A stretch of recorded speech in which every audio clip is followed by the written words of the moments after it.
آموزش ساخت قالب سیلیکونی برای ساخت انواع شمع‌ها، رزین و سنگ‌های مصنوعی. چیزایی که لازم داریم: مقوا، مواد سیلیکون، هاردنر، رنگ. چیزی که میخوایم قالبش رو بگیریم، اینجا من اسکی و کفش اسکی انتخاب کردم، قیچی و چسب حرارتی. اولین کاری که میکنیم ساختن حوضچه است.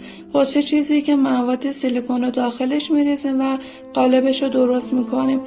چیزی که میخوایم قالبش رو بگیریم، وسط مقوا میذاریم، از هر طرف 1 سانت بیشتر برش میزنیم. ارتفاع قالبمون هم باید جوری باشه که 1 سانت بلندتر از چیزی که میخوایم قالبش رو بگیریم باید باشه. دور تا دور حوضچه رو با چسب حرارتی خیلی خوب میپوشونیم که مواد سیلیکون از داخل حوضچه بیرون نزنه.